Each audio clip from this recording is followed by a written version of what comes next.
are with Clare, one of our brand new teachers to Hope Sussex, which is really exciting.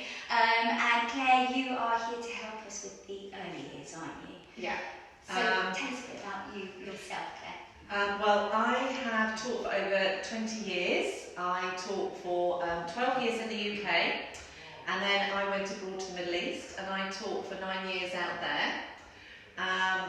So I'm trained for children between the ages of 3 to 8, but primarily I've taught reception children, also years 1 and years 2. But I enjoyed reception so much, I ended up doing a master's in early years, and I found lots and lots about how to nurture children's dispositions and attitudes to learning, which is something that's really important, and I feel that that's so relevant to learning for all ages actually. So so that's the experience that I've got. And I really enjoyed it, but I found over the years I was becoming more and more disillusioned with education, especially in the mainstream. And so in 2019 I started to feel like I was really getting a burnout, and I felt like I wanted to come out of education, and I decided to take a year off.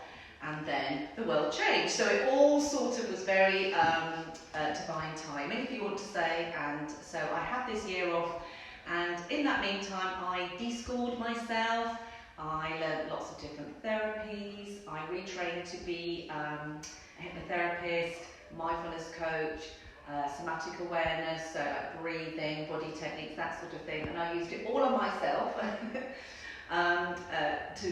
To real benefit, and then I started to help other people. I really enjoyed that, because I thought at the time maybe I would never teach again. I was that disillusioned with the system. But when I came back to the UK from Kuwait in 2020, so I came back last year at the end of August, I started hearing about people homeschooling, and there was a little voice in the back of my mind thinking, oh, maybe I might teach for those sorts of people. I wonder what they're up to. That sounds really interesting, really cool. So basically that's what happened. So I came to visit. I met somebody who just happened to have someone coming here, and she said, would you like to come and visit with me? So I came here, fell in love with the place, fell in love with everything that's going on, and here I am teaching again. It's absolutely amazing. That's so amazing how you found us. It was that, yes. You just instantly went, this is it. I can teach again. Yes. And enjoy teaching. Yeah. It was like the enjoyment and the passion came back, and it never really left me. I thought it had. That's how much I really was really unhappy with the system. But it came back, and I've already done my first session, and being around the children, there's so much joy. I'm able to personalise learning, have the smaller classes, everything that I believe in, I'm able to put into practice finally in education. So I think that's the main thing for me, is I want to enjoy teaching again, and I love the freedom to do that. The freedom to do that, and also that joy of just having that communication with young children. There's something special. People think that young children can't do things. They really can, and I think it's really important to nurture and empower young children, early on in their educational process, so that they really become confident about learning really early on. That's my feeling, that is really to build their confidence in who they are and what they can do as early as possible. And how much they can achieve. Yeah, and that feeds into the rest of their sort of educational life. Amazing. And you've got loads of resources out here. So tell us a little bit about what you use, how do you teach them, their phonics? Yes, so at the moment I'm helping with phonics. So we are following the Read, Write, Ink scheme, but obviously personalising it, making really fun. That's the really important thing. So with young children, you have to get them motivated to learn, get their curiosity and all of that going. So this is what we're learning the sounds, and then learning to start to blend the sounds together to make little words. So once they've started to do that, you can play lots of fun games. So for example, we were learning about the E sound, so I did some E words on flowers, and we pretended to be little bees, and we were buzzing around to find our E words, so we did that. So if you're here and you see me acting a bit strange with children, that is what I do. You have no dignity when you teach young children. You have to go all out the window. Yeah, exactly. You have to yourself. You have to come into their world, and young children, they're in the world of the imagination. So you know, you're invited into that world. So it's all that's what I do. I do that, make it fun. I also do early numbers as well. So we use things like Numicon. This is really good to help to go from concrete, normal things that you can count, actual things, moving then to numbers, which are really abstract. So the Numicon's really good because you can actually count the holes, but also you can put them together. So for example, for number bonds, here's 7 and 3, and then you can see that that makes 10. So visually, this is a really good system for learning early numbers, and it's just, I find that actually adults are all very interested in these bits and pieces, and they like playing around as well. I do feel that I have got like a little inner child, a little girl that loves all of this, and really, you know, and I see that adults are like that too.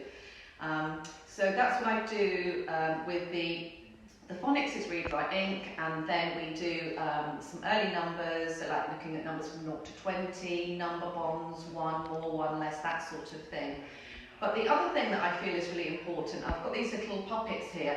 It's quite nice to have little characters, little toys, just to make it all fun. And these are good because the children can have them as well. And so the Gingerbread Man is quite nice because it's a story that most children know, and then you can enliven it and you can add sort of scientific things, mathematical things, geographical elements to the story. But they're just fun. And if a child's feeling a little bit sad with the Gingerbread Man, then it's sort of, they might not want a hug from me, but the Gingerbread Man, they're like, oh, I'll hug the gingerbread, you know, and they, oh yes, I'll have a hug from you. So this emotional attachment to me as a teacher, I'm really aware of, and very sensitive to that, to children, and very understanding with young children that their moods are up and down, and that's absolutely fine, you know, I understand that, and so the learning is never forced. It's never forced on any children, but I have to try and make it as inviting as possible, so they would want to join in. So the Gingerbread Man has got these little finger puppet characters, and we've got the book. And then the other session that I'm doing at the moment is early science through cooking, and we've called it Baking and Making. Yeah.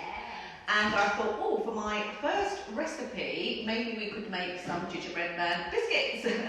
So the whole premise of baking and making is, as I said, early science skills, but also in the baking and making you've got early design and technology skills, you've got mathematical skills, there's literacy skills, and also just really important that learning how to make nutritious food and healthy food is really important for children. I think you start off as early as you can, and so we'll be making and tasting a variety of recipes.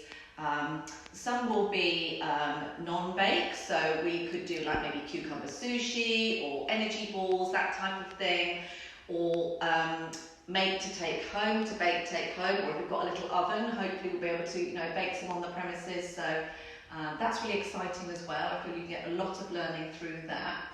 And another aspect to something that I might be doing here is messy play.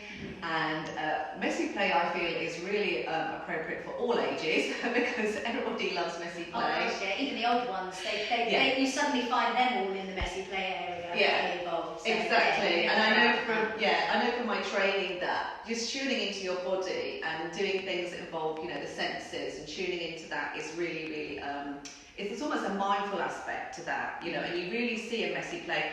I noticed the other week that all of the children became really engrossed in what they were doing, really focused, really engrossed. And I think that's really a lovely way to really sort of promote and nurture those skills of concentrating and focusing and just the enjoyment. So, you know, if someone's got joy and happiness in what they're doing, then you're promoting all those lovely happy hormones, those lovely happy chemicals that we want to be going through our body. So it's and they learn so much better as well. I think so. They're enjoying what they're doing. They're going to enjoy the learning. Yeah. It will go in. Yeah, I totally agree, and I think with the older ones especially, I see them, it's a way of sort of switching off a bit. It's really lovely. So, yeah. Oh, that's all I've got to Thank do. you so much, Claire. Thank you. Oh, it's lovely to have you part of the team. And, hope to see you soon. Bye. Yay.